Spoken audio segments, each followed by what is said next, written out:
Modo revisión, perfil de inversionista. Partamos conociendo un primer concepto clave en el mundo de ahorro e inversión, el perfil inversionista. Usaremos la definición de perfil de inversionista disponible en la Comisión para el Mercado Financiero, entidad que regula y supervigila el funcionamiento del mercado financiero en Chile. Perfil del inversionista. Se refiere a las características de una persona que guían la manera en que debiera tomar sus decisiones de inversión, incluido su nivel de tolerancia al riesgo, en relación a los diversos instrumentos de inversión que existen en el mercado. Saber cuáles son las necesidades y objetivos de inversión actuales, cuál es el horizonte de la inversión, la disponibilidad con la que necesitará el dinero, el nivel de riesgo con el que se siente más cómodo, ayuda a definir el perfil del inversionista. ¿Cuál es el valor de conocer mi perfil de inversionista? Conocerlo es clave, ya que en la medida que conozca su perfil podrá elegir entre las alternativas de inversión disponibles, aquellas que se adapten de mejor manera a sus necesidades, eligiendo entre múltiples alternativas de inversión aquellas que se ajusten a su perfil. Comisión para el mercado financiero. Puedes conocer tu propio perfil utilizando el simulador de la CMF. Revisamos ahora los factores que menciona la CMF que deben considerarse a la hora de definir el perfil de inversionista. Las que pueden agruparse bajo las ideas de tiempo, recursos disponibles, patrimonio, tolerancia al riesgo, conocimiento, objetivos de la inversión, referidas al tiempo. Edad de la persona que invierte, horizonte de tiempo, que se refiere al periodo de tiempo por el cual mantendremos la inversión, y cuánto podemos esperar para que los resultados que esperamos de ella. Referidas a los recursos disponibles. Los ingresos, tanto los que percibe hoy como los que espera obtener. Las obligaciones financieras actualmente contraídas. Mientras más obligaciones tengan con otros, tendrán menor capacidad de ahorro.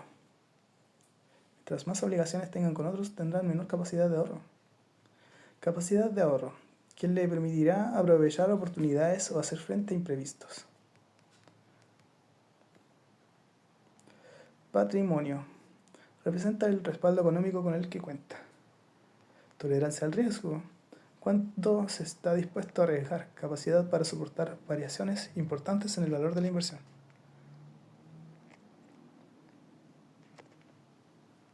Conocimientos financieros, es más fácil invertir en algo conocido que en algo desconocido. Objeto de la inversión, definir en qué se utilizarán los recursos invertidos. Por ejemplo, para comprar una casa o solo si se trata de inversión de excedentes. Rentabilidad deseada. Rendimiento que espera obtener en el futuro de la inversión. Consideradas todas las variables anteriores, la CMF considera que existen básicamente tres perfiles de inversionistas: conservador, moderado y agresivo. No obstante lo anterior, muchas compañías de inversiones y agentes participantes del mercado financiero tienen una apertura mayor, considerando 5 o 7 perfiles de inversionistas, según sus propios modelos de evaluación y creación de perfiles. Existe además una regulación que obliga a las empresas de inversiones a perfilar a sus clientes y ofrecerles productos que se ajusten a este perfil previamente determinado. Abordaremos los perfiles de inversionistas siguiendo la clasificación y definiciones que entrega la CMF. Perfil de inversionista conservador. Se caracteriza por ser menos tolerante al riesgo y valorar la seguridad. Por lo tanto, escoge instrumentos de inversión que le den certeza de que no perderá parte o todo el dinero que invertirá. Su capital no le permite que las ganancias de rendimiento obtenidas sean bajas. Prefiere invertir en instrumentos de deuda. Esta es la denominación que se da en el mercado financiero a los instrumentos que otorgan una rentabilidad fija o conocida para las inversiones, que se mantengan hasta su vencimiento, como títulos de deuda, depósitos a plazo o cuentas de ahorro, porque puede saber la rentabilidad que tendrán al adquirirlos. Dentro de este perfil puede haber todo tipo de personas, desde jóvenes con sus primeros ingresos y que por lo tanto no quieren arriesgar sus ahorros, hasta aquellos con familias por mantener o deudas por cubrir, o personas retiradas o por jubilar que no quieren mayores preocupaciones. Tal vez no sea esta la estrategia que maximice la rentabilidad de las inversiones, pero sí puede ser una alternativa para ahorrar a largo plazo, sin mayores preocupaciones sobre el movimiento de los instrumentos. Perfil de inversionista moderado. Es cauteloso con sus decisiones, pero está dispuesto a tolerar un riesgo moderado para aumentar sus ganancias. Procura mantener un balance entre rentabilidad, capacidad de un instrumento de inversión de generar ganancias, o rendimiento futuro y seguridad. Suele buscar la creación de un portafolio o cartera inversión que combine las inversiones en instrumentos de deuda y capitalización. Inversionistas de este tipo hay de distintas edades. Generalmente se trata de personas con ingresos estables que pueden ser entre moderados y altos, padres de familia con capacidad de ahorro. Perfil de inversionista agresivo. Busca los mayores rendimientos posibles, por lo que está dispuesto a asumir el riesgo que sea necesario. Se trata, por ejemplo, de inversionistas jóvenes, pero que cuentan también con solidez económica y con ingresos de moderados a altos, y personas solteras y aún sin hijos, entre los 30 y los 40 años.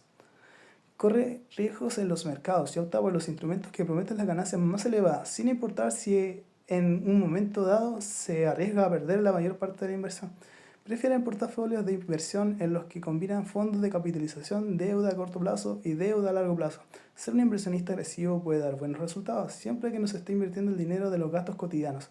No es recomendable mantener esta actitud de riesgo cuando no se cuenta con lo suficiente solvencia y si se tienen compromisos familiares importantes. ¿Con cuál perfil de inversionista te identificas? ¿Por qué? Suitability. Suitability. Es un concepto que muchas veces se confunde con el perfil de inversión, debido a que este último contempla como uno de sus factores el conocimiento que las personas tienen sobre las inversiones. El suitability busca promover que las personas inviertan sus ahorros en productos que entienden, de forma que pueden tomar una decisión racional, teniendo en cuenta la capacidad de entender las características, el comportamiento, los costos y los riesgos de los productos en que invierten.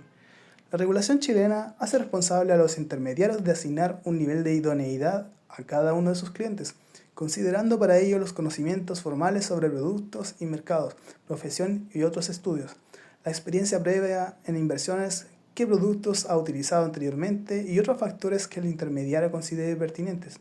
Así, al cliente se le ofrecerán aquellos productos que el intermediario considere que el cliente puede entender. El siguiente video de la Asociación de Fondos Mutuos explica el concepto de suitability. Suitability. ¿Te has preguntado alguna vez por qué los asesores de inversión realizan preguntas respecto a tu experiencia en el mercado financiero, tolerancia al riesgo y el horizonte de tu inversión, entre otras cosas? Lo que buscan es entender tu perfil como inversionista para mostrarte cuáles son las alternativas que más se adecúan a tus necesidades. Esto es conocido como suitability o bien como el principio de idoneidad.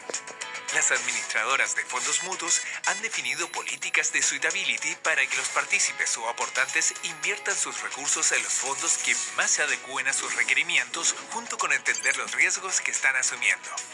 ¿Has invertido alguna vez y en qué instrumentos lo has hecho?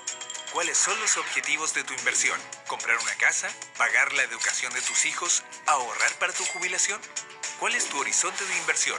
Es decir, ¿en cuánto tiempo crees que cumplirás los objetivos y necesitarás el dinero? No dudes en responder todas estas preguntas, ya que permitirán entender tu perfil y mostrarte las alternativas que más se alineen a él. Recuerda, no existe una estrategia de inversión universal, ya que esta dependerá de las características y necesidades de cada inversionista. Los fondos mutuos cuentan con más de 2.300 series de fondos. Seguro que existe un traje a tu medida. Hazlo sencillo, invierte en fondos mutuos. ¿Qué te parece que las personas deban entender sobre los productos en los que invierten? Comprueba lo aprendido. Aquí corresponde la siguiente definición. Características de una persona que guían la manera en que debiera tomar sus decisiones. Aquí corresponde la siguiente definición. Características de una persona que guían la manera en que debiera tomar sus decisiones de inversión, incluido su nivel de tolerancia al riesgo en relación a los diversos instrumentos de inversión que existen en el mercado. Perfil ahorrador. Suitability. La siguiente definición. Características de una persona que guían la manera en que debiera tomar sus decisiones de inversión, incluido su nivel de tolerancia al riesgo en relación a diversos instrumentos de inversión que existen en el mercado. Perfil de ahorrador. No, perfil de inversionista. Si no me equivoco. Ni entendí qué significa suitability. Acá hay algunos factores que deben considerarse a la hora de definir el perfil de inversionista. ¿Cuál corresponde a cada definición? Patrimonio. Representa el respaldo económico con el que cuenta. Rentabilidad deseada. ¿Cuánto se está dispuesto a arriesgar? Conocimiento financiero. Es fácil invertir en algo conocido que en algo desconocido. Tolerancia al riesgo. Rendimiento esperado. Espera. Algo al revés. Rentabilidad es lo mismo que rendimiento. Ya. ¿Cuál es la definición de cada perfil de inversionista? Perfil de inversionista moderado. Se caracteriza por ser menos tolerante al riesgo y valorar la seguridad. Perfil de inversionista conservador. Es cauteloso con sus decisiones, pero está dispuesto a tolerar un riesgo. Cauteloso con sus decisiones, pero está dispuesto a tolerar un riesgo. Se caracteriza por ser menos tolerante al riesgo y valorar la seguridad. Ese yo creo que es conservador. Un riesgo será moderado. Busca los mayores rendimientos posibles, está dispuesto a asumir el riesgo necesario. Ese es el perfil de agresivo. Un agresivo. Consideremos ahora un segundo concepto clave en el mundo del ahorro y la inversión, la diversificación. La diversificación es lo que coloquialmente conocemos como no poner todos los huevos en la misma canasta. ¿Conoces esta expresión? ¿Has pensado lo que significa? En su origen, la frase quiere decir que es mejor tener los huevos guardados en distintos lugares, de modo que si la canasta se cae, no todos los huevos se rompen. Y no nos expongamos de un momento a otro a quedarnos sin ningún huevo. Es decir, es una estrategia defensiva que permite reducir el riesgo de perder todo lo que tenemos frente a un evento inesperado. En términos financieros, se refiere a invertir en un portafolio de productos que se comportan de una forma diversa frente a un mismo evento. Por ejemplo, invertir en dos activos en que frente a un hecho que afecte el mercado, uno puede estar subiendo de valor mientras el otro puede estar bajando. Una forma muy simple de lograr la diversificación es la inversión en fondos mutuos, donde existen múltiples alternativas de fondos que permiten desarrollar estrategias de inversión ajustadas a los perfiles de los clientes y diversificándolas todas, tanto en monedas, tipos de activos, mercados, países, etc. A principios de año, María y Juan decidieron irse a estudiar a España en 2 años más. Desde hace un buen tiempo y con mucho esfuerzo, cada uno ha ahorrado los 32.000 necesarios para financiar sus respectivos planes de estudio. Mientras tanto, han decidido invertir sus ahorros. Juan lo ha invertido en acciones de una línea aérea Big Fly que representa un 20% del mercado accionario chileno y que tiene un plan de negocios y expansión que le parece interesante y factible de realizar. Juan ha confiado en que podrá vender sus acciones en 2 años más en un valor mucho mayor que aquel que pagó al comprar las 80 cada acción. María, que declara que no tiene tiempo para entenderlo ni conoce del mercado accionario, ha invertido su dinero en un fondo mutuo balanceado, que invierte 50% en el índice del mercado de acciones chileno y un 50% en instrumentos de renta fija global. Mercado afectado por pandemia. Inesperadamente una nueva pandemia COVID azota el mundo, afectando la vida de millones de personas y arrastrando a muchas compañías a un debacle de proporciones épicas. Supondremos que algunos de sus efectos fueron baja de precio de acción de Big Fly de un 90%, baja de precio promedio de las demás compañías del mercado. Las acciones chileno, mercado chileno del mercado de acciones chileno de un 12%, es decir, el índice del mercado de acciones chileno cae un 27,6%, incremento de valor promedio de la renta fija global de un 40%. Analicemos este ejemplo. Juan puso todos los huevos en una misma canasta al concentrar todo su dinero invirtiéndolo en un único activo. Un impacto en los mercados generó una pérdida de su patrimonio de un 90%. María escogió una alternativa diversificada, que invierte en diversos tipos de activos y mercados. Como no todos los activos se vieron afectados de igual manera, las alzas de algunos permitieron contrarrestar las bajas de otros, generando un mejor desempeño que la alternativa no diversificada. Infierde en fondo mutuo balanceado, 60 cuotas de fondo mutuo balanceado, 200 cada una, 32.000 de inversión inicial. 400 acciones de Big Fly, 80 cada una, 32.000 de inversión inicial. Pandemia COVID-19. O sea, María tenía 32, quedó en 33.984. Y Juan tenía 32, quedó por 10%, quedó en 3.200. Chuta, perdió cualquier plata el Juanito. ¿Habías pensado en la importancia de diversificar para disminuir el riesgo? ¿En qué otros aspectos de tu vida podrías aplicar este mismo principio? ¿A qué concepto nos referimos cuando usamos la expresión no poner todos los huevos en la misma canasta? A la diversificación. Obvio, lo acabamos de ver. Rentabilidad. Es una definición muy simplificada. Diremos que rentabilidad se refiere al beneficio o pérdida que se ha obtenido producto de una inversión, expresado como porcentaje. En términos simples, la rentabilidad se calcula como la utilidad o pérdida obtenida en una inversión dividida por el monto inicialmente invertido. Monto final menos el monto inicial dividido por el monto inicial es igual a rentabilidad. Veamos la rentabilidad en en el caso de algunos productos de inversión, depósito a plazo. En este producto conocemos a ciencia cierta cuánto recibiremos al final del periodo por el dinero depositado. La rentabilidad es igual a la tasa de interés del periodo de inversión ofrecida por la institución financiera. Acciones. La rentabilidad de las acciones se calcula como la diferencia de precio de venta respecto al precio de compra, más los dividendos que la acción haya distribuido en el periodo en que la tuvimos, sobre el valor originalmente pagado por ella. Fondos mutuos. La rentabilidad de los fondos mutuos es la más simple de calcular, ya que es la diferencia del valor cuota del rescate respecto del valor cuota del aporte. Generalmente no conocemos cuánto recibiremos como resultado de una inversión en acciones, un fondo mutuo, un negocio. Solo tenemos una expectativa de rentabilidad. En este sentido, la rentabilidad es incierta, ya que depende de múltiples factores cuyos comportamientos no siempre pueden ser predecibles y por lo tanto el resultado de la inversión tampoco lo será. Puede ser tanto positiva como negativa. Esto es algo clave y nos remite nuevamente a la importancia de la diversificación como forma de equilibrar los riesgos en caso de enfrentar un escenario desfavorable para algún tipo de inversión en particular. Para calcular la rentabilidad debemos considerar todos los costos incurridos para la realización de la inversión y en periodos largos de tiempo. También deberemos considerar la inflación, que equivale a la pérdida de valor del dinero en el tiempo. Para calcular con más precisión, ¿has estimado la rentabilidad de invertir en estudios de posgrado? O sea, gastar plata en algo. Cuando decimos que son los beneficios que se han obtenido o se pueden obtener de una inversión, ¿de qué estamos hablando? De rentabilidad.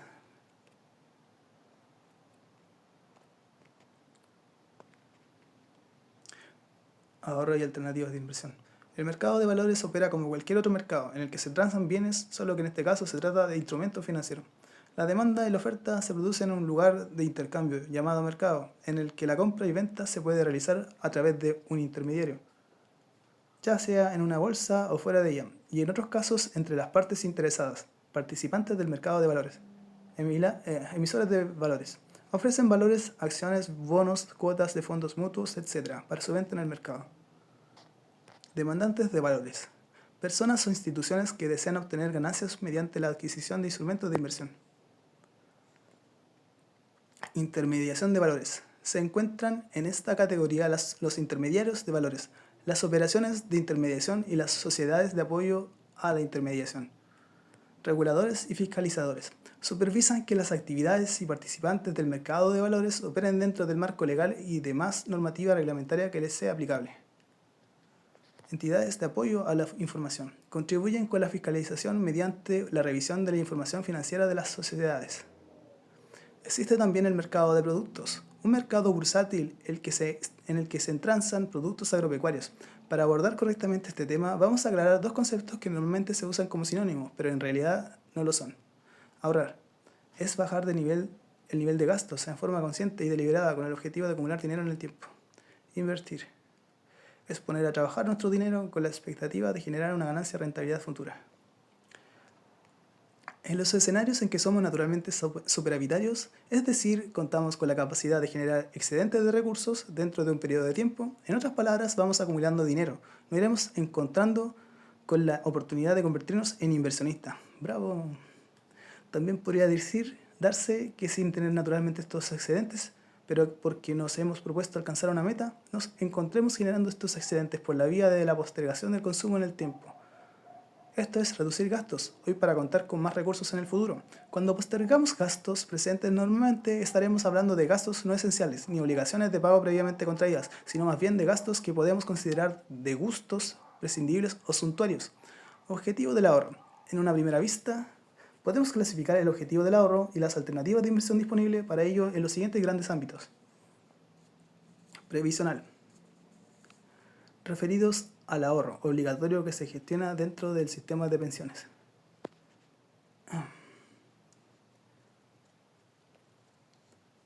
Previsional voluntario. Aquel ahorro con fines previsionales que se realiza de forma voluntaria y adicional al ahorro previsional obligatorio que cuenta con beneficios tributarios que lo incentivan con el propósito que las personas puedan mejorar o anticipar su pensión. Este ahorro se conoce como ahorro previsional voluntario. Ya, después de eso. No previsional. Todo el ahorro que se conoce tradicionalmente que no está descrito en los dos puntos anteriores y para el cual existen múltiples alternativas y productos de inversión que permiten a cada persona encontrar una solución a sus necesidades particulares. Por otra parte, podemos clasificarlo también según el plazo de ahorro en que estamos pensando mantenerlo invertido, considerando diversas soluciones de inversión para el corto, mediano o largo plazo. Una vista complementaria a las anteriores tiene que ver con los propósitos para los cuales estemos ahorrando. Comprar una casa, un viaje de vacaciones, pagar la educación de los hijos, comprar un auto, mejorar nuestra jubilación, entre otros. Y en todas las anteriores aparece siempre y jugando un rol clave nuestra propia tolerancia o capacidad de enfrentar las fluctuaciones de los valores de nuestras inversiones. De esta forma, dos personas que están pensando en el mismo plazo y objetivo, pero con distinta tolerancia a las fluctuaciones de mercado, deberían tener soluciones de inversión distintas. Entre las alternativas en las que podemos invertir existe una clasificación basada en el tipo de instrumento. Instrumentos de deuda de renta fija. Son instrumentos de inversión que entregan una rentabilidad fija y conocida en la medida que el inversionista los mantenga hasta su vencimiento. Ejemplo de instrumento de deuda, depósito a plazo. Es un tipo de instrumento en el que el cliente coloca en un banco una cantidad de dinero por un tiempo exacto, a una determinada tasa de interés. Al final del periodo establecido, el banco devuelve al cliente el monto original más los intereses que haya ganado en ese periodo. Como vemos, la utilidad o rentabilidad se conoce desde el momento del contratarlo, y los intereses se calculan siempre sobre el monto inicial invertido, capital. Pueden clasificarse según su denominación. Reajustables, aquellos que se emiten en unidades de fomento, UF, y exigen ser contratados por un mínimo de 90 días. No reajustables, aquellos que se emiten en pesos chilenos, dólar americano o euro y exigen un plazo mínimo de 7 días. Pueden clasificarse según su tiempo de contratación. Depósitos a plazo fijo. En los depósitos a plazo fijo, la institución se obliga a pagar en un día prefijado, debiéndose devengar los ajustes e intereses solo hasta esa fecha. Depósitos a plazo renovable. Los depósitos a plazo renovable, por su parte, contemplan condiciones similares a los depósitos a plazo fijo, pero con la posibilidad de prorrogar automáticamente el depósito por un nuevo periodo de la misma cantidad de días en caso de que el depositante no retire el dinero. Por consiguiente, en él o los periodos siguientes se seguirán devengando sobre el nuevo capital los intereses y reajustes correspondientes a cada periodo. Depósitos a plazo indefinido. Por último, en los depósitos a plazo indefinido no se pacta el momento de constituirlos en una fecha o plazo determinado de vencimiento, sino que la institución depositaria se obliga a la restitución en un plazo prefijado a contar de la vista o aviso de su cliente, de manera que se pagan los intereses y reajustes devengados desde la fecha en que se entera el depósito hasta que se cumpla la fecha avisada para su retiro. Instrumentos de capitalización o renta variable. Son instrumentos cuya rentabilidad varía de acuerdo a la fluctuación del precio del instrumento, el que a su vez depende de las condiciones del mercado, solvencia o calidad del emisor, la marcha de sus negocios y otros múltiples factores. Ejemplos de instrumentos de capitalización: acciones. Es un tipo de instrumento de capitalización que da al inversionista la propiedad de una parte del patrimonio de una empresa al convertirse en accionista de ella.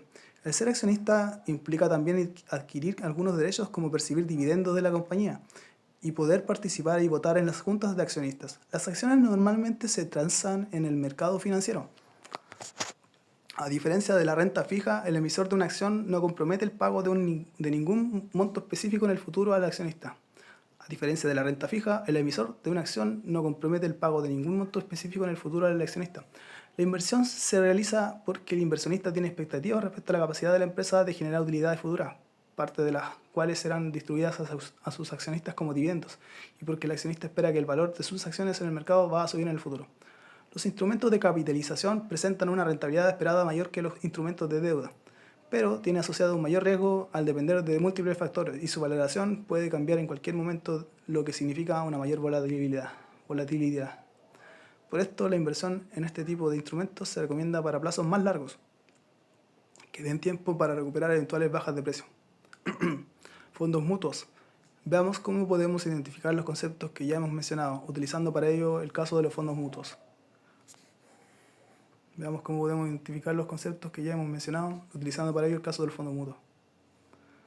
Comencemos revisando el video de la Asociación de Fondos Mutuos, que explica sus principales características. Otro video más. ¿Qué son los fondos mutuos?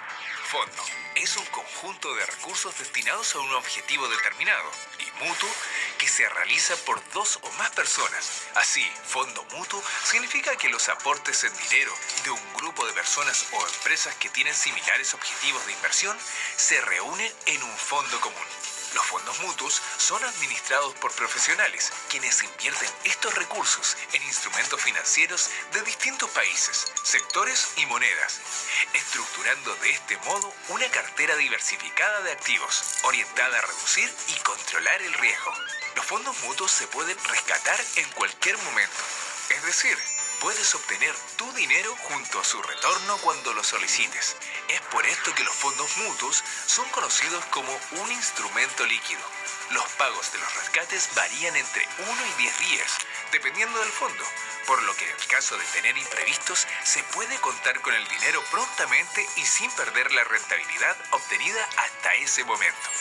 Puedes acceder a un fondo mutuo a través de internet, vía telefónica o acercándote a una administradora, y con aportes mínimos desde 5.000 pesos, permitiéndote con un bajo monto acceder a instrumentos financieros de países y economías que de manera individual sería muy costoso o imposible. ¿Te imaginas invertir 5.000 pesos en bonos de China por tu cuenta? Imposible. Hazlo sencillo, invierte en fondos mutuos. Los fondos mutuos son carteras diversificadas de activos, instrumentos de deuda y o de capitalización administradas por instituciones supervisadas por la Comisión para el Mercado Financiero, la CMF, y cuyos especialistas invierten en una gran variedad de instrumentos financieros de distintos países, sectores económicos y distintas monedas. Las personas pueden invertir en fondos mutuos desde 5.000 en la mayoría de los casos a través de los canales hoy disponibles como sitios web de empresas financieras, aplicaciones de inversiones de forma telefónica o presencial en una administradora de fondos o en alguno de sus agentes colocadores. Además de la diversificación, una de las principales ventajas es que la inversión se puede rescatar, retirar el dinero invertido total o parcialmente en cualquier momento, sin perder el mayor valor o rentabilidad que se hayan obtenido hasta ese momento, a diferencia de, por ejemplo, un depósito a plazo. Dependiendo del fondo, el dinero puede estar disponible en un día o en hasta un máximo de 10 días, por lo que en jerga financiera es una inversión muy líquida. Entre los atributos más relevantes que una persona accede al invertir en fondos mutuos podemos mencionar la diversificación. Diversificar sus inversiones ayuda a reducir los potenciales impactos negativos de una inversión en particular.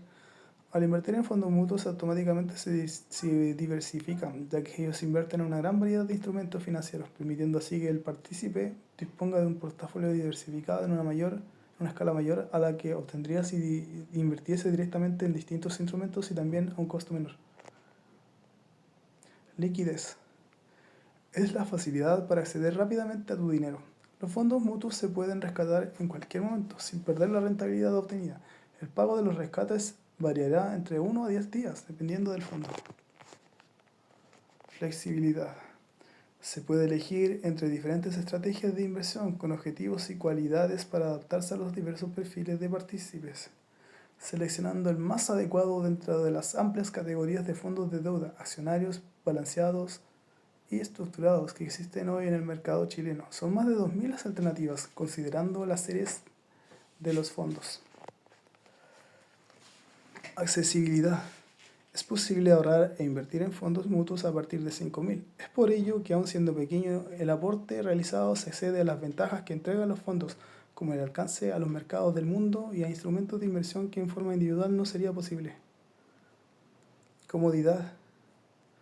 Efectuar operaciones, ya sean de aportes o rescates en fondos mutuos, es fácil, rápido y cómodo, dado que existen diversos medios a través de los cuales se puede instruir de una operación, ya sea a través de internet, vía telefónica o acercándose a la administradora. Administración profesional. Incluso en las mejores condiciones de mercado, se requiere de experiencia para seleccionar los instrumentos en donde invertir de forma óptima. Para ello es necesario un compromiso permanente para monitorear los mercados. Los fondos mutuos cuentan con equipos de profesionales que realizan continuamente este seguimiento y seleccionan el mejor conjunto de inversiones conforme a los objetivos del fondo. Fácil acceso a economías y mercados. Facilidad para acceder a mercados internacionales, los cuales podrían ser costosos y complejo realizar en forma independiente, lo que permite a las personas obtener los beneficios derivados de tales instrumentos y economías. Todo lo anterior hace que esta alternativa de inversión sea una de las más eficientes para las distintas necesidades y perfiles de clientes que quieren invertir. Veamos a continuación los diversos tipos de fondos mutuos que existen y sus características principales. Hoy existen en Chile más de 500 tipos de fondos y cada uno de ellos cuenta con distintas características en cuanto a riesgos y rentabilidades potenciales, por lo que es fundamental que a la hora de elegir se tomen en cuenta las propias expectativas, horizontes de inversión y tolerancia al riesgo. La siguiente clasificación realizada por la Asociación de Fondos Mutuos de Chile, AFM, agrupa en términos generales los distintos tipos de fondos y sirve como una guía general para entender sus diferencias. Fondos mutuos de deuda. Buscan minimizar el riesgo de perder parte del capital inicialmente invertido y obtener retornos moderados invirtiendo exclusivamente en instrumentos de deuda, tales como bonos, depósitos a plazo, letras hipotecarias de Chile u otros países. Este tipo de fondos cuenta con un bajo riesgo asociado, por lo que están orientados a inversionistas que no quieren ver grandes fluctuaciones de su dinero y que para ello están dispuestos a obtener una menor rentabilidad. Los fondos mutuos de deuda. Fondos mutuos accionarios. Invierten al menos el 90% de la cartera en instrumentos de capitalización.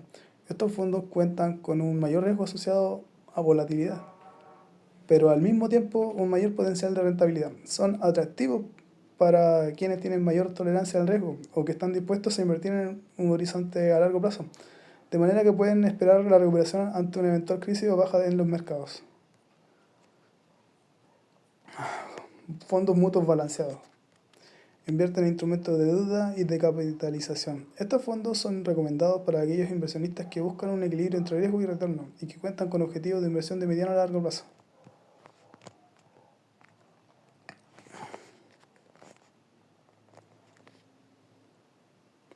Fondos mutuos estructurados. Estos fondos mutuos se definen conforme a lo establecido en la circular número 1578 de la Comisión para el Mercado Financiero, la que señala que se entenderá como fondo de este tipo aquel que, conforme a su política de inversiones contenida en el reglamento interno del mismo, busque la obtención de una rentabilidad previamente determinada, fija, nominal o real, y o variable, al cabo de un periodo de tiempo específico, conforme a las condiciones que se definan en el reglamento interno del mismo. Además, estos fondos pueden o no ser garantizados siempre que cumplan con los requisitos que establece la CMF para ello, lo que debe ser especificado en su reglamento interno. Estos fondos estructurados. Fondos mutuos para inversionistas calificados. Exclusivo para personas o instituciones que reúnen ciertas características, particularmente cuentan con un conocimiento mayor del mercado de valores, tienen experiencia en inversiones e invierten altos montos, entre otros requisitos establecidos por la Superintendencia de Valores y Seguros. Veamos ahora cuál es el costo de invertir en fondos mutuos. Remuneración. El principal costo por la gestión de las inversiones por parte de la administradora de fondos se denomina remuneración, la cual ya está incorporada en el valor cuota al que cede el inversionista y que se publica diariamente. Se distribuye en forma equitativa entre todos los partícipes de un mismo fondo o serie y se expresa como un porcentaje anual, más IVA, salvo los fondos mutuos, APB, los cuales no pagan IVA. Los fondos mutuos APB no pagan IVA. Comisión de inversión. Otro costo que puede enfrentar el ahorrante de un fondo mutuo son las comisiones de inversión y las de inversión diferidas al rescate. Las primeras son un potencial cobro al ahorrante al realizar la inversión, mientras que las segundas se aplican al rescatar el dinero, en función del tiempo de permanencia en el fondo y el horizonte de inversión del mismo. Estas comisiones están especificadas en el reglamento interno de cada fondo y deben ser conocidas al momento de invertir. Puedes profundizar revisando el video de AFM sobre estos costos. Los costos asociados a la inversión en fondos mutuos, además de estar disponibles en reglamentos internos, contratos y folletos informativos, son informados periódicamente a la CMF. La CMF emite y supervisa las instrucciones sobre la forma y contenido en que ésta deberá presentarse la información. Estadística de los costos asociados a la inversión en fondos mutuos, así como acerca de la difusión de dicha información. De acuerdo a la norma, los fondos informan y publican la tasa de anual de costos, TAC, de forma mensual, y esta se define como TAC total, la tasa anual de costo total del fondo o de la serie de cuotas según corresponda. Es la sumatoria de los porcentajes que resultan de dividir los costos asociados a la inversión en el fondo mutuo o en la serie de cuotas sobre el patrimonio del fondo o de la serie en forma diaria durante el año terminado el último día del mes al cual se refiere la información. Revisemos el video de la AFFMM que resume y explica los costos asociados. No, yo no quería.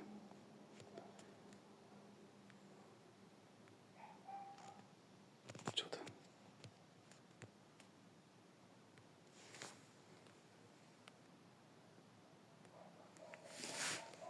No empieza nunca la lecera.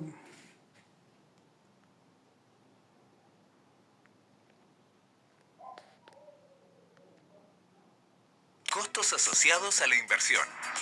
Como cualquier servicio o producto, los fondos mutuos tienen un costo asociado, el cual principalmente corresponde a la remuneración. La remuneración es el cobro que realiza la administradora por manejar tu dinero. Este cobro se distribuye en forma equitativa entre todos los partícipes de un mismo fondo o serie y se expresa como un porcentaje anual más IVA, salvo los fondos de APB que no cobran IVA.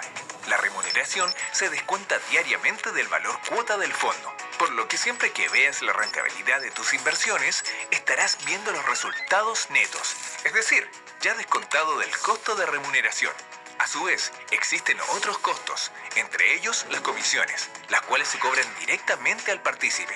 Están las comisiones de inversión o de entrada, muy poco frecuentes, y que se cobran al realizar el aporte. Y las comisiones de inversión diferidas al rescate o salida, que se aplican en función del tiempo de permanencia en el fondo. Es decir, si no rescatas antes del horizonte de inversión sugerido, esta comisión no se cobra. Es muy importante que a la hora de invertir en un fondo con comisión de salida, tengas claro tu horizonte de inversión. No querrás pagar de más, ¿cierto? Los costos varían entre fondos y administradoras, por lo que antes de elegir, cotiza y compara. Hazlo sencillo, invierte en fondos mutuos. Bueno, chuta la embarré. ¿Cómo vuelvo donde me quedé?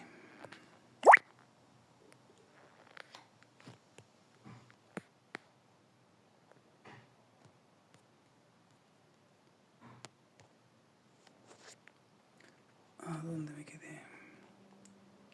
Estaba en la unidad 3. Ahora inversión. Aquí estaba, ¿no?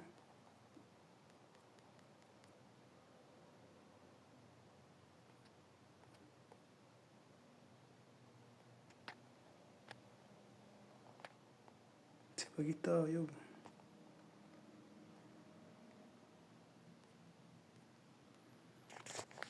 ¿Has invertido en algún instrumento financiero? ¿Lo abordarías de otra manera a la luz del estudiado? ¿Cuál es la descripción de cada participante del mercado de valores? Arrastra los conceptos de la izquierda y busca su definición al derecho. Ofrecen valores, acciones, bonos, cuotas de fondo mutuo para su venta en el mercado.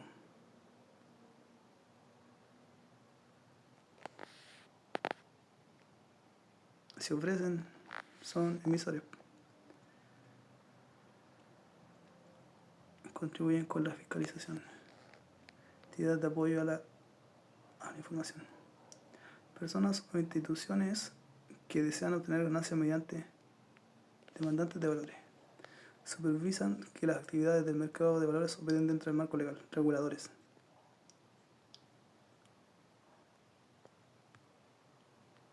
Todo bueno. Es intuitivo. Cuando decimos que hay que bajar el nivel de gastos en forma consciente y deliberada con el objetivo de acumular dinero en el tiempo, ¿a qué nos referimos? A ahorrar. Bajar gastos es ahorrar. ¿Cuál es la definición de cada objetivo del ahorro?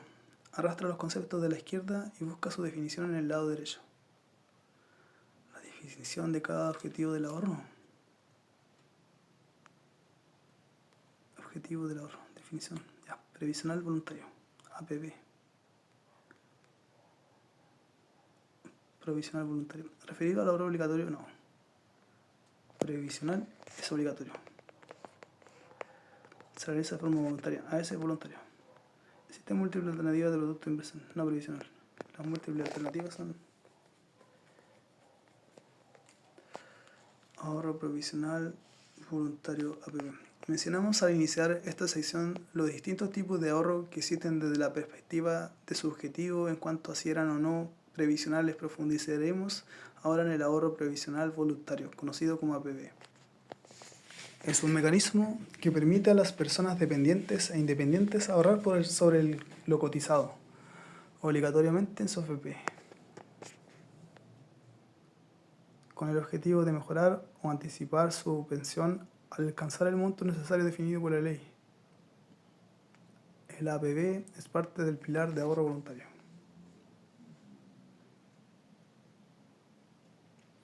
Existen tres alternativas de APB. Cotizaciones voluntarias. Solo las AFP pueden ofrecer esta alternativa. Depósitos de ahorro previsional voluntario y depósitos convenidos. Características de la APB. Es una alternativa disponible para trabajadores dependientes e independientes. Es una alternativa disponible para trabajadores dependientes e independientes. Se financia con aportes individuales y en el caso del ahorro previsional colectivo APPC. También de los empleadores. Tiene beneficios tributarios, existiendo regímenes alternativos. Régimen A contempla un bono fiscal equivalente al 15% ahorrado con un tope de 6 UTM al año. Esto es solamente para la jubilación. Régimen B, rebaja directa en la base imponible con un tope de 600 UF al año. Se ahorro 600 UF, que son algo así como 20 millones por ponerlo. Los ahorros relacionados en APB son de libre disponibilidad, lo que significa que el trabajador puede retirar en cualquier momento y esperar los fines que estime conveniente. Sin embargo, es importante considerar que al momento de hacer un retiro, la institución debe retener un 15% del monto, a efecto de restituir los beneficios tributarios que ese ahorro haya tenido, y se reliquida como parte del impuesto global complementario en la declaración anual de renta. Los ahorros realizados en APB son de libre disponibilidad, lo que significa que el trabajador puede retirarlo en cualquier momento y para los fines que estime conveniente.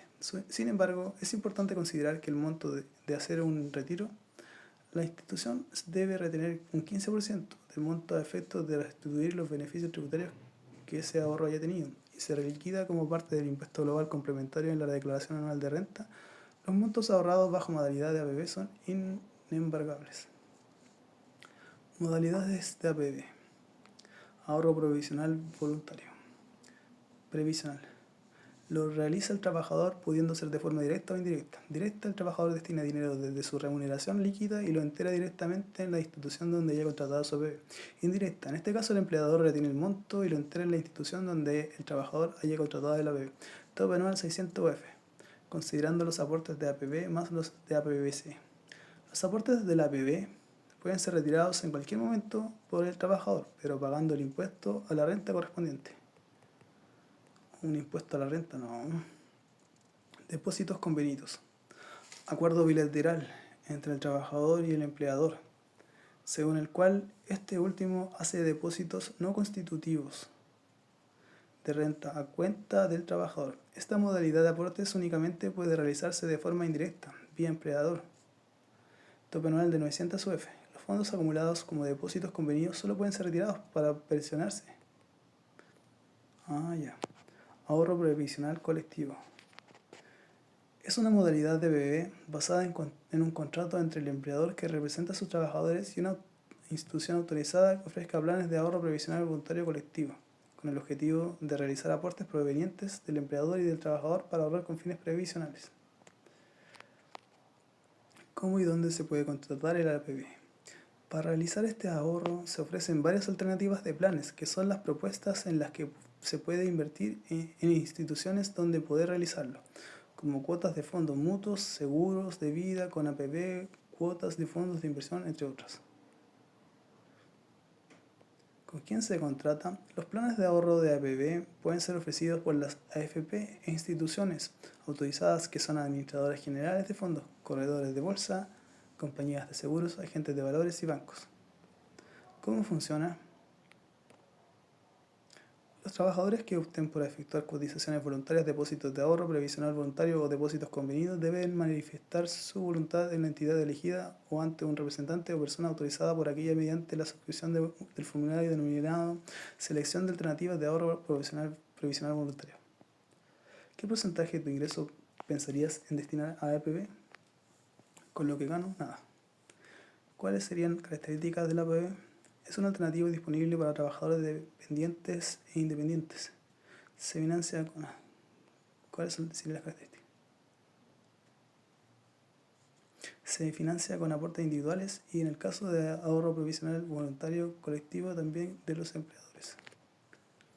No tiene beneficios tributarios. Los montos ahorrados bajo modalidad APB son inembargables. No tiene beneficios tributarios, no, mentiras. Es una alternativa disponible para trabajadores dependientes e independientes, ¿sí? Casi todas correctas.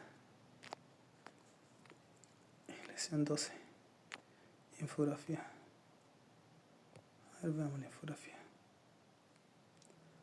Ahorro e inversión. Concepto clave en el mundo del ahorro. Inversión, el perfil de inversionista, conservador, moderado, agresivo. A continuación, algunos conceptos clave. Mercado de valores, quienes participan del mercado de valores. Tipos de alternativas de ahorro. Ya, eso es todo. Esto lo hacen ahí en la UCS. ¿Sí? ¿Qué le sigue? Financiamiento y deuda. ¿Cuánto llevo? ¿Cómo saber cuánto llevo? Ya, pero filo.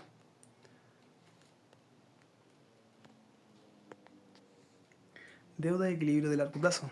En los escenarios en que nuestro presupuesto arroja un déficit y hemos realizado todos los esfuerzos de ahorro que tendremos que considerar la opción de recurrir a la deuda como alternativa de financiamiento. El ahorro es siempre el primer camino para enfrentar un déficit presupuestario. Ahorrar significa reducir deliberadamente los gastos, partiendo desde los más innecesarios o prescindibles, moderando el consumo y reduciendo el gasto, sin dejar de cubrir las necesidades básicas y los compromisos financieros que tengamos adquiridos. Se debe tener en cuenta que la deuda generará una obligación de pago, normalmente cuotas o intereses, la cual debe considerarse dentro de nuestro presupuesto futuro, de forma de planificar correctamente cuánto es lo máximo que podemos pagar de cuota mensual y solo a partir de ahí evaluar las distintas opciones de financiamiento. Otro concepto que es clave considerar es la calidad de deudor que seremos. Un deudor que cumple oportunamente sus obligaciones de pago construye una mejor reputación financiera, ya que demuestra su responsabilidad y compromiso con sus obligaciones, lo que mejora su operación para siguientes operaciones de crédito que pueda requerir. Y por último, muy importante considerar que las alternativas de financiamiento que no exigen pagos fijos, amortizaciones, como es el caso de las líneas de crédito y tarjeta de crédito, van acumulando los intereses de cada periodo y lo suman al monto adeudado, por lo que los intereses del periodo siguiente se calcularán sobre el monto original adeudado más los intereses que se hayan generado, incorporando a la deuda ambos conceptos mientras estos no sean pagados. Efecto bola de nieve. ¿Cuáles de los siguientes factores deben considerarse a pensar en opciones de financiamiento? Capacidad de pago, sí. Conseguir el mayor monto posible, no. Cumplimiento del compromiso, sí.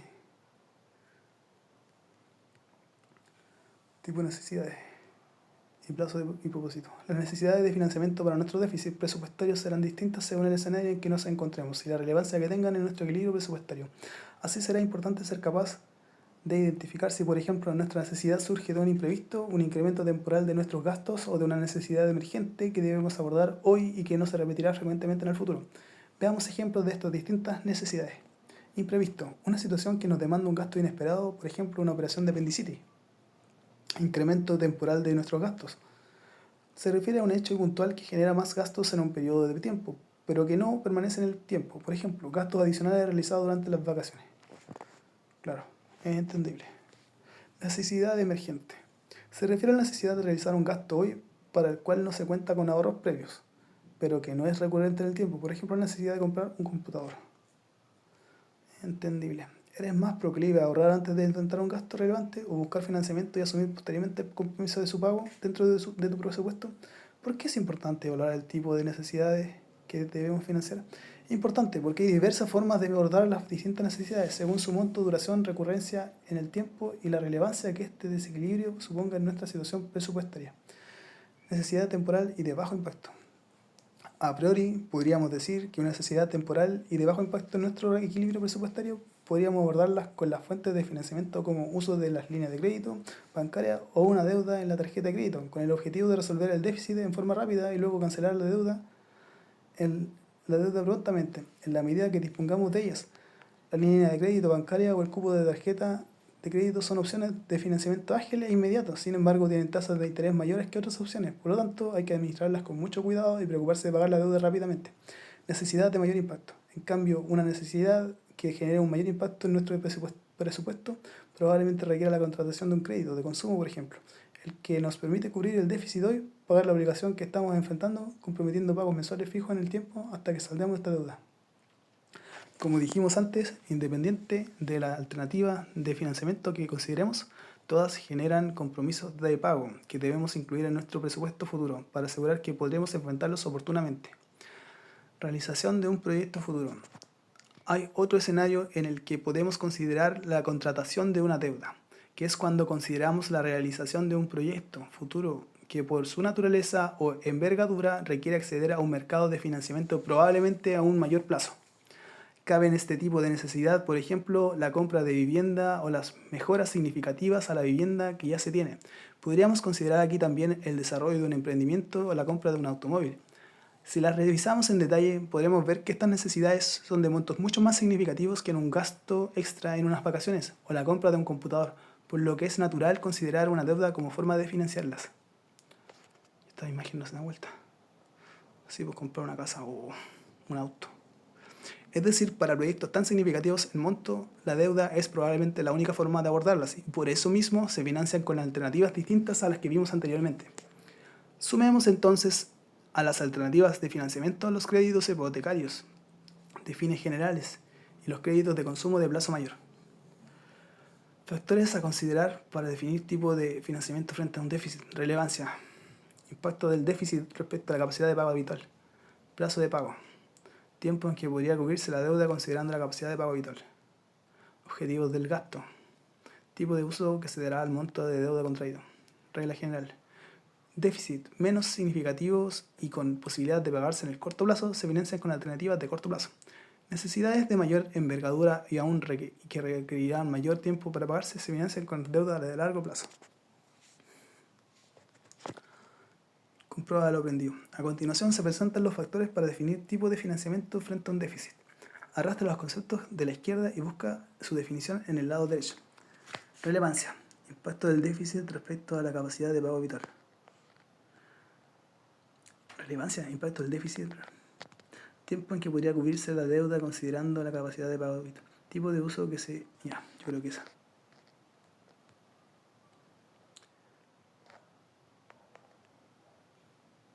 No, el objetivo es el tipo de uso. Tiempo que podría... Plazo de pago. Impacto del déficit, relevancia. Tiempo que se podría cubrirse la deuda considerando la capacidad de pago habitual. Impacto del déficit respecto a la capacidad de pago habitual. La relevancia. ¿Qué relevancia tiene esto? Revisaremos ahora las alternativas de deuda tradicionales y sus proveedores habituales. Pero antes de entrar en esto, conoceremos un concepto relevante desarrollado en Chile para permitir a las personas conocer de forma simple y transparente lo que pagarán por el monto de deuda que recibieron al contratar un crédito o cualquier tipo de financiamiento. Carga anual equivalente. Pucha. Otro video tan educativo y... Ah, no está. Ya, mejor. La carga anual equivalente, CAE, es definido por el SERNAC, Servicio Nacional del Consumidor, como es un indicador que permite la comparación entre las distintas alternativas que ofrecen los proveedores de productos o servicios financieros. La CAE se expresa en un porcentaje que revela el costo de un crédito en un periodo anual. cualquiera sea el plazo pactado por el pago de la obligación. Lo que hace la CAE, a diferencia de la tasa de interés, es que incluye todos los gastos y costos del crédito y los expresa en un solo porcentaje que permite compararlo con otras empresas que ofrecen el mismo crédito. Usted verá en todas sus cotizaciones y contratos de crédito, incluso en la hoja de resumen, un apartado que dirá CAE y abajo estará expresado en un porcentaje. Con ese porcentaje usted puede comparar qué proveedor ofrece el crédito más barato, simplemente verificando la siguiente regla de oro. Para un mismo monto inicial e igual plazo de pago, siempre será más barato el crédito que tenga el CAE más bajo. Es decir, si usted está pidiendo un crédito de 1 millón a 12 meses, será más barato el crédito que tenga un CAE de 49% que aquel que tenga una CAE de un 50%. Eso siempre y cuando el monto y el plazo se mantengan iguales.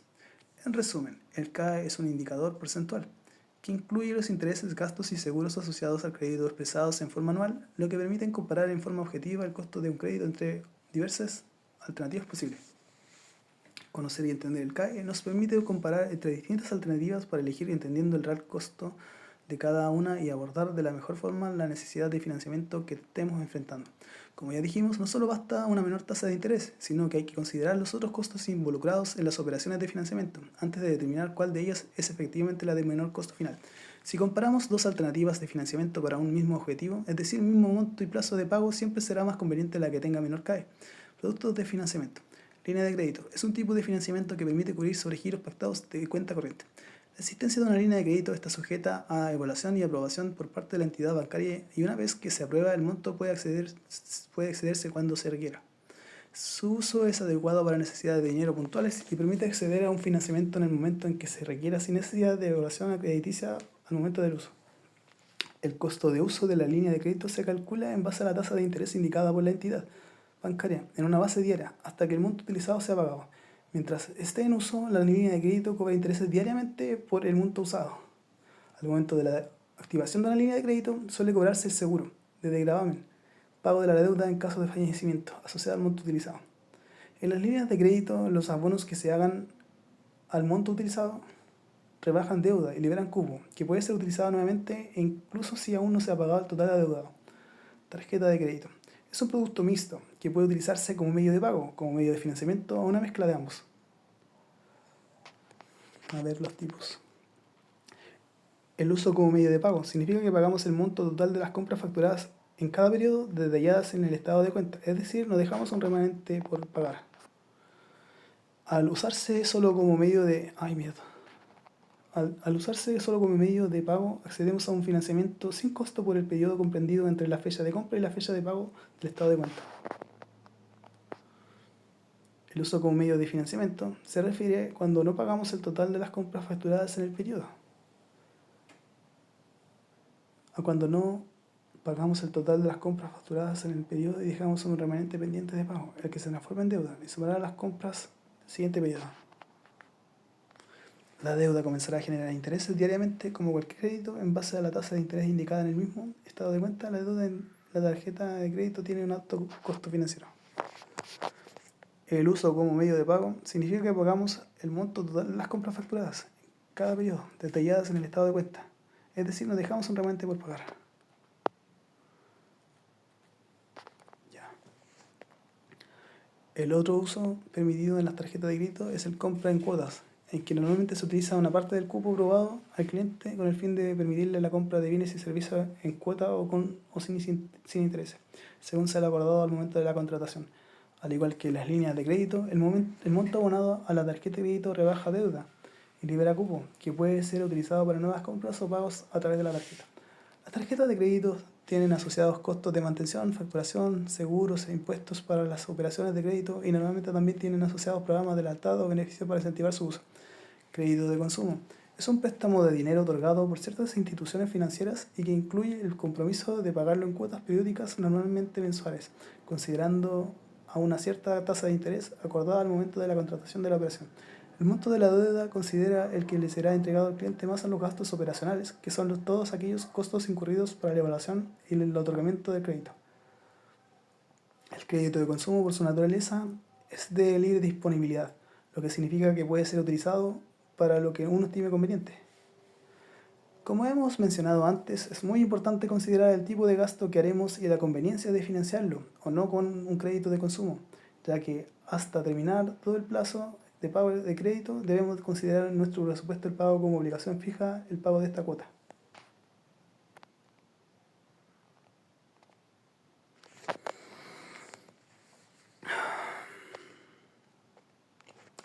Existen algunas variantes del crédito de consumo de fines específicos, como el crédito automotriz.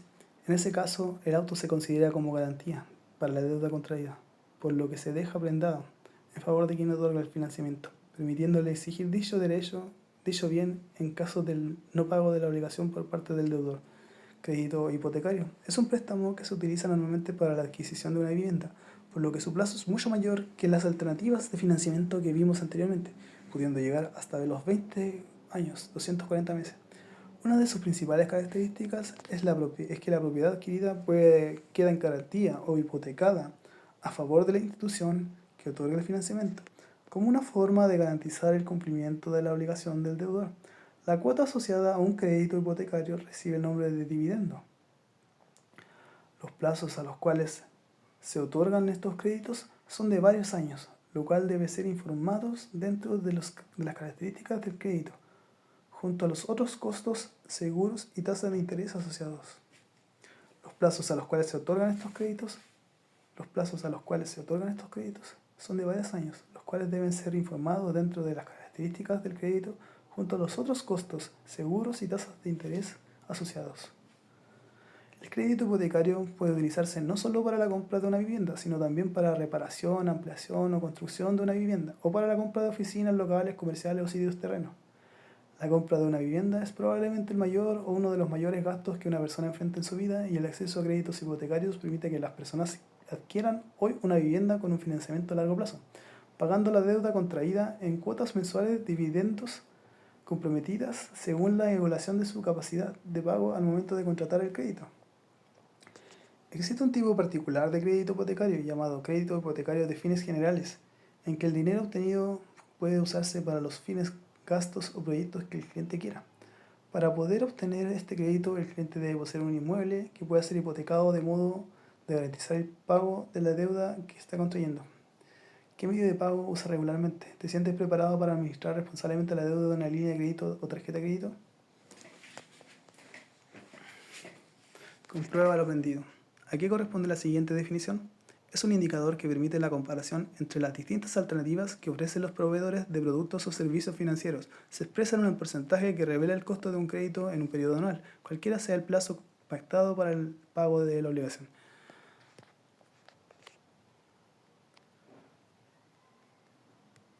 ¿Cuáles de los siguientes productos son productos financieros?